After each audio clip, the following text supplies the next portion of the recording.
Okay, so the president is suing the Wall Street Journal for defamation. Yep, that's the world we live in. Yeah, sad, but I don't know. Okay, so on July 17th, Wall Street Journal published an article. The article claims that the Wall Street Journal is in possession of a leather-bound album of collected letters from Trump and other Epstein associates that Ghislaine Maxwell, one of his main conspirators, had given to Epstein as a birthday present for his 50th birthday. They claim that some of the letters have also been examined by the Department of Justice, but specifically comments on a letter that they claim Trump had written to Epstein at a time when they would have still been friends. According to online sources, the actual reason for the falling out between these two was a bidding war over property in Florida in 2004. But Epstein's birthday in 2003 would have been before that.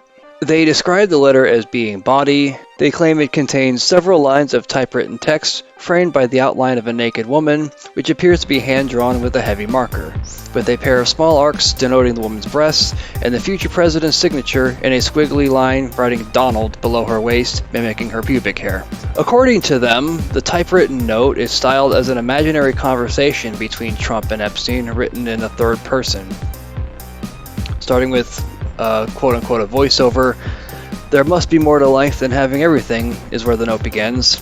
Donald says, "Yes, there is, but I won't tell you what it is." Epstein says, "Nor will I. I also know what it is."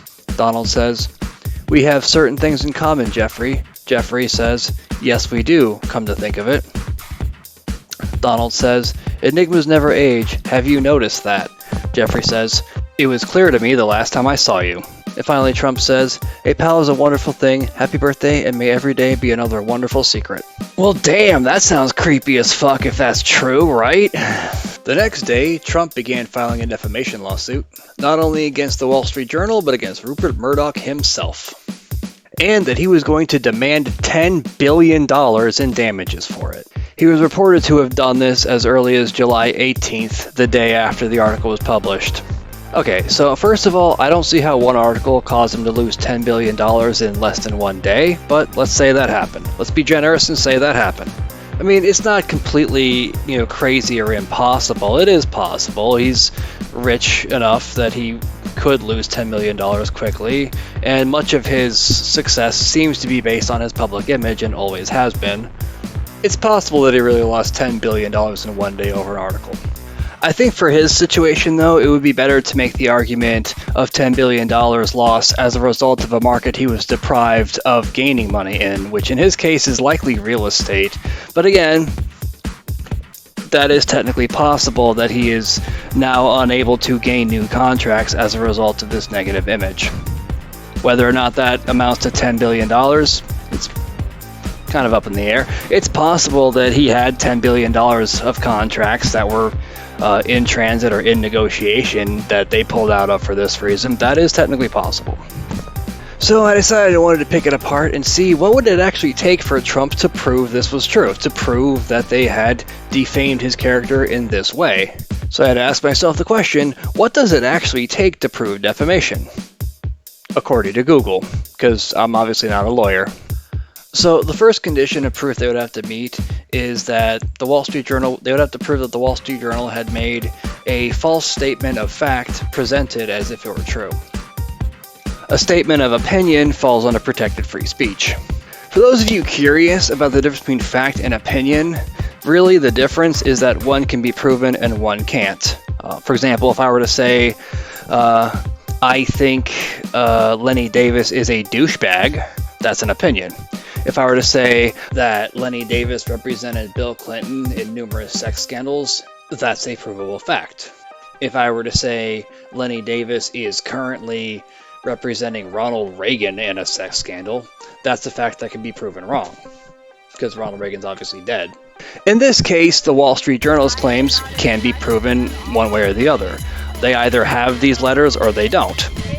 If a discovery lawyer happened to find the letter that they're describing, the one they claim Donald Trump signed, there would be a pretty good process where they could get some kind of handwriting analysis to actually prove that it's his signature. Donald Trump's signature can be found pretty easily online. Because he's president, he has actually a machine that actually signs his signature for him and mimics his actual signature. So it can be proven, reasonably if this letter actually was a letter that he signed and sent to Epstein. That can be proven in court. If they discover this to be true, he has no case. It's not defamation if it's true. If they discover, however, that there was no letter, or that the letter may have been written by somebody else who forged his signature, they can probably continue, I believe. The second proof is publication. They have to prove that a specific party published or told the information to a specific third party, which they did. This was the Wall Street Journal, named Rupert Murdoch, obviously named. The third party would have been a publication of a public news article, not really a specific person, but that does count. The fact that they published it in a public article meant to be read by multiple people counts as one party to a third party through publication. That part, he's not going to have a hard time proving. They did do that. The third condition, it says, is identification, meaning that the third party has to be reasonably assumed to have been able to identify the plaintiff as the party that was identified in regards to whatever statement is said to have been made about them. If they say, if they wrote, we found these letters, we think several presidents, we think, more than one person who was president had written letters to this. If they had said that, they'd be like, well, there's no way anybody was going to see that and know that it was Donald Trump. I mean, that could be anybody, But in this case, that is also true. They did specifically say it was Donald Trump. The other condition, like I said, I may be doing these out of order. I'm not a lawyer, like I said. The other condition is fault. But because he is a public figure, he has to go about it in a way that's very different from the way anybody else would. For a private individual trying to file a defamation lawsuit against somebody else, the proof is that they have to prove that the party accused of the defamation, at the very least, acted negligently in pursuing the truth. Meaning that they would have been able to find the truth had they looked further and done their due diligence, but just didn't bother. However, because Trump is a public figure, he has to prove that they either knew it wasn't true and published it anyways, or that they acted with reckless disregard for the truth. And according to the internet, reckless disregard in relation to defamation means that they knew that there was a high likelihood or high probability of it being false at the time that they published it. This provision, again, I'm not a lawyer, this provision to me seems like it would be comparable to the Sarbanes-Oxley Act, where a corporate CEO is considered liable for any accounting fraud or financial fraud that takes place in that company, regardless of whether or not they really were involved in it or even knew. Them, or in many cases the CFO, are responsible for signing off on all financial statements, making sure they're accurate, and implementing procedures to make sure that things are done properly. But the process of proof is very different, because with accounting fraud, you can kind of generally prove it with math. With something like defamation, it seems to me it would be a much bigger struggle to prove that they knew it wasn't true. These letters, if they exist, may very well have reasonably appeared to be, Donald Trump's signature. They may have compared them to Donald Trump's signature. They may have had a specialist do a handwriting analysis on it to prove that it was his signature. So if the discovery lawyer were to find out that it actually wasn't true, that Donald Trump never wrote this letter to Epstein, but the Wall Street Journal claims to have just genuinely not known that it wasn't true, then the next question wouldn't be, did the Wall Street Journal act negligently? The next question would be, would there have been enough reasonable suspicion of the truthfulness of the information that the Wall Street Journal was looking at? And did the Wall Street Journal ignore those reasonable suspicions? Like, for example, if the letters they had were too ridiculous looking to believe that Donald Trump had actually written them.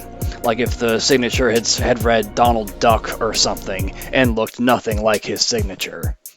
That would be an example that I think would fit this situation of, reckless disregard. If I were to try to make a prediction, I would say that it's going to fall through when they realize that the Wall Street Journal had no reason to believe this wasn't true. But let's say that for the sake of argument, the court discovers that the Wall Street Journal actually did post articles knowing that they weren't true, or that the letters they claimed to have had that were written by Trump were actually Gary Larson cartoons or something, and, they were just, fuck it, we got a deadline, we gotta print something. Go ahead and just put this bullshit out there. If that were the case, the next step would be what I believe the final condition of proof for defamation, determining how much, if any, harm was caused as a result of this defamatory act. Did Donald Trump lose $10 billion, as he says, or did he only lose $50, or did he only lose $10,000? That could be a question that comes up. A bigger question that's going to come up is how much of it is the article actually responsible for? A person backing out of a contract with Donald Trump could very easily have had another reason. They could have been offered a better deal. They could have perhaps maybe been looking at more lucrative land at the time. It doesn't necessarily, just because it happened within the same day doesn't mean that it was because of the article. If they discover that he actually did lose a large sum of money within the same day as the article, they would have to examine the actual details of where these losses came from. Can they rule out things like delinquent loans or payment of deferred liabilities? These are things that could have caused similar losses that may have coincidentally happened at the same time as the article. But because he owns a publicly traded company, it gave me the option to actually look at what might have been his basis for believing he lost so much money. Because the price in shares for his company did have a sudden and seemingly immediate drop around the same time as the article was published. In fact, within the same day as that it was published. That sudden and sharp change in price could actually have been the result of investors pulling out on a very large scale as a result of reading this article. Also, keep in mind that investors would have been the target audience of an article published in the Wall Street Journal as well. And according to NASDAQ, much of the fluctuation in the price of this company actually did come the result of speculation on different things regarding its largest shareholder and owner, who is Donald Trump. The sharp reduction in stock price for Donald Trump's company actually did begin at 9:30 a.m. at the time the market would have opened on July 18th, the day after the article was published. And the article saying that he filed a defamation lawsuit was published July 18th at around 7:30 p.m., I believe, which they claim to have been around the same time as when they saw that he filed it. So it does appear that he did lose a considerable portion of his investment income as a result of this article. However, upon closer examination of this, I discovered that the actual price change from when the market opened at 9:30 and when it closed at 4 p.m. on July 18th was only about 51 cents. And that the actual stock price of the company on July 16th that morning was actually lower than it was when it closed on July 18th. Also, going off of historical trading volume data for the date of July 18th, I was able to estimate that the largest amount he could have possibly lost as a result of investors pulling out that day would have been between $148 million and $152 million, which is still a shitload of money, but it's not $10 billion. So going off of that, I would think that he would need to provide further financial information in order to prove that it was even this amount. And even then, it might potentially fall into the category of something lawyers don't actually use, but analysts do, something called an R-square analysis, where they would have to basically use a formula to determine how much of that specific change in the stock price was attributed to a change in this variable of public opinion. Again, I don't know if a lawyer would use that to prove it, but that is what a lot of analysts might use. That sounds like it's a stretch, but realistically speaking, it's a stretch to even determine if the Wall Street Journal had reason to believe that this wasn't true. I'm pretty sure Trump doesn't actually have to claim that he lost a specific amount of money per se. He could claim emotional distress or harassment or other things too. But I do think those are going to be the deciding factors in whether or not he wins. Did the Wall Street Journal act with reckless disregard, and did it actually harm him? According to Gilbert Adams law offices, this is actually a pretty common defense for newspapers or people who work in the news in general to against libel and defamation, is that they had no particular reason to doubt the statement of being true at the time that it was printed. The rest of them do seem to be more or less proven. They did specify that it was Donald Trump. They did publish it in an article. Granted, it's in a publication that you have to purchase a monthly subscription for in order to read, which, according to multiple sources, including the International News Media Association and Statista.com, the number of people purchasing subscriptions to the Wall Street Journal is about 4 million. and that the claims made about Donald Trump are not opinions, but instead facts that can be proven true or false should they be tested that way. That's basically it. Trump has to prove that whatever damages were incurred were directly as a result of this article, and that the editors of the article ignored reasonable suspicion of its truthfulness. Being is that I don't actually have access to be able to see what kind of money or damages he could be looking at, I can't really say one way or the other if that part's going to be proven, but I don't suspect that the Wall Street Journal published this in this sort of disregard for the truthfulness in the way he would have to accuse them of it. And the reason I don't think that is because they likely were aware of the enormous risk that would have been involved publishing an article smearing the president with no concern whatsoever on whether or not it was true.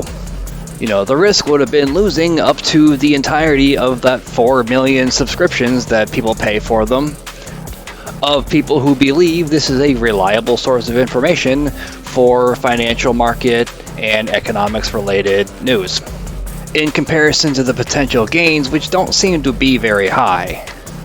Defamation lawsuits are actually among the hardest to prove in law for many of the reasons I'm citing. So good luck, nigga.